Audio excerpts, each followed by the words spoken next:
Have you ever stopped and wondered why so many people spend more than a decade in school, graduate with decent grades, and still end up struggling with money for the rest of their lives? Think about it. You learn algebra, you learn chemistry, you learn history. But somehow nobody sits you down and explains how money actually works. And that's a problem. Because the moment you leave school, money becomes one of the most important forces in your entire life. It affects where you live, what you drive, whether you travel, whether you retire comfortably, even the amount of stress you carry every single day. Yet most people enter adulthood financially blind. So today, we're talking about 7 things they never teach you about money in school. And understanding these lessons could completely change the way you think about wealth forever. Let's get into it. The first thing they never teach you is that making money and building wealth are not the same thing. Most people assume that if someone makes a lot of money, they're automatically rich. But that's not true. There are doctors making hundreds of thousands of dollars a year who are drowning in debt. There are professional athletes who earned millions and still went broke. And there are people earning average incomes who quietly become millionaires. Why? Because income and wealth are 2 different games. Income is how much money comes in. Wealth is how much money stays. You can earn $300,000 a year and spend $310,000. You're broke. You can earn $60,000 a year and invest consistently for decades. You become wealthy. School teaches people how to earn. It rarely teaches people how to keep. And keeping money is often more important than making it. The second thing they never teach you is that time is more valuable than money. This sounds strange because everyone spends their lives chasing money. But wealthy people understand something most people don't. You can always make more money. You cannot make more time. A billionaire can lose $1 million and earn it back. But nobody can buy back yesterday. That's why the richest people in the world obsess over leverage. They hire teams. They automate tasks. They invest in systems. They trade money to gain time. Meanwhile, most people do the opposite. They trade all their time to get money. Think about that. Every hour you spend is a piece of your life you never get back. The real goal isn't just earning more. It's creating a life where your money works for you instead of forcing you to work endlessly for money. The third thing they never teach you is the power of compound interest. Albert Einstein supposedly called compound interest the 8th wonder of the world. Whether he actually said it or not, the principle is absolutely true. Here's why. Imagine 2 friends. One starts investing at age 20. The other waits until age 30. The first friend invests only a few $100s each month and then eventually stops.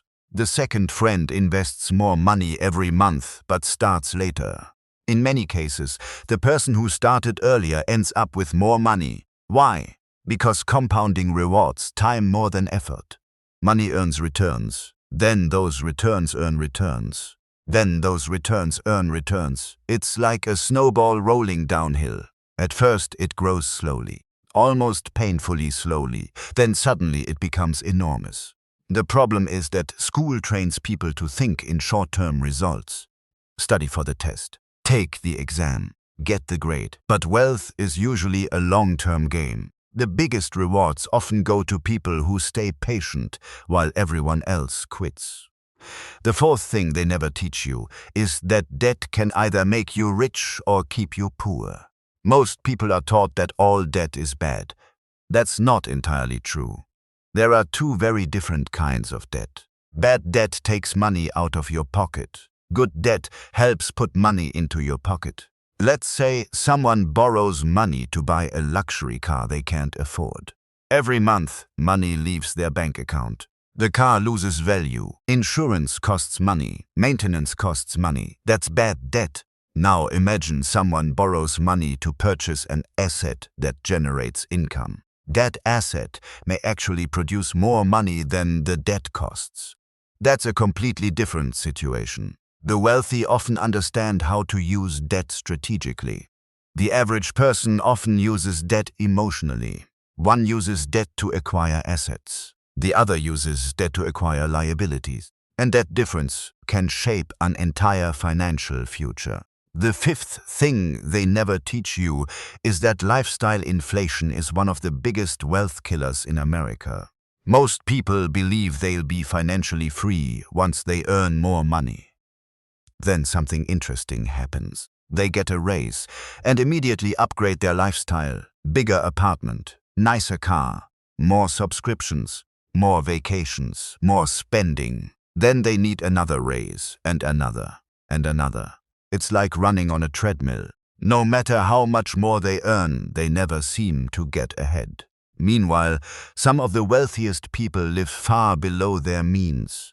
Not because they're cheap, because they understand a powerful concept. Every dollar you don't spend can become an investment. And every investment can become future income. The goal isn't to look rich. The goal is to become rich. Those are two very different things. A lot of people buy expensive things to impress people they don't even like. And in the process, they delay financial freedom by years or even decades. The sixth thing they never teach you is that your biggest financial asset is not your paycheck. It's your ability to learn. Think about the world today. Industries change constantly. Technology evolves every year. Skills become obsolete. New opportunities appear out of nowhere. The people who thrive aren't necessarily the smartest. They're often the fastest learners. A person who invests in their skills can increase their earning potential again and again. Learning sales, learning marketing, learning coding, learning communication, learning leadership, learning negotiation.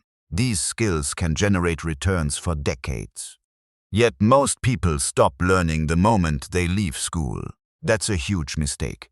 Formal education can get you started. Self-education can change your life. The most successful people never stop being students. They read books, they listen to podcasts, they study markets, they learn from mentors.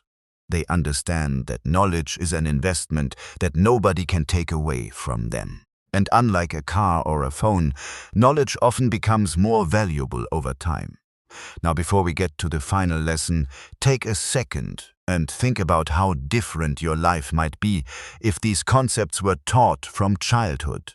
Imagine graduating high school already understanding investing, already understanding debt, already understanding compounding, already understanding how wealth actually works. How many mistakes could have been avoided? How much stress could have been prevented? And that brings us to the seventh thing they never teach you about money. Perhaps the most important lesson of all. Money is a tool, not the goal. This is where many people get lost. They spend their entire lives chasing bigger numbers, more income, more possessions, more status, more stuff. And they assume that once they reach some magical financial milestone, happiness will finally arrive. But it rarely works that way. Money amplifies who you already are. If you're generous, money allows greater generosity. If you're disciplined, money rewards that discipline. If you're reckless, money can magnify those problems too. The real purpose of money is freedom. Freedom to choose how you spend your days. Freedom to support your family. Freedom to pursue meaningful work. Freedom to help others. Freedom to say no when you want to say no. And freedom to say yes when opportunities appear. The people who understand this tend to have a healthier relationship with money. They don't worship it. They don't fear it. They use it. Because at the end of the day, money is simply a tool. A powerful tool, but still just a tool. And tools are meant to serve people, not the other way around. Here's the truth. The financial world isn't nearly as complicated as many people think. A lot of success comes from mastering a few simple principles. Spend less than you earn. Invest consistently. Avoid unnecessary debt. Keep learning. Think long term. Be patient. Repeat. The challenge isn't understanding these ideas. The challenge is applying them. Because we live in a world designed to encourage the opposite. A world that tells you to spend now, borrow more, show off, upgrade everything, seek instant gratification. That's why financial literacy matters. It's not about becoming obsessed with money. It's about gaining control over your future. The good news is that nobody needs permission to start learning. You don't need a finance degree. You don't need a wealthy family. You don't need to be a math genius. You just need curiosity and consistency. Every financially successful person started somewhere. Many started with very little. What separated them wasn't luck. It was understanding lessons that most people never learned. Lessons like the ones we've discussed today. So the next time someone tells you that school prepares you for life, remember this. Some of the most important lessons are the ones you have to learn yourself. Making money isn't enough. Protecting money matters. Time is your most valuable asset. Compounding is your greatest ally. Debt can be dangerous or powerful. Lifestyle inflation can quietly destroy wealth. Learning never stops, and money is a tool for freedom, not a destination. Understand those 7 lessons, and you'll already know more about money than millions of adults who have been working for decades. And that knowledge might just become one of the most valuable investments you ever make.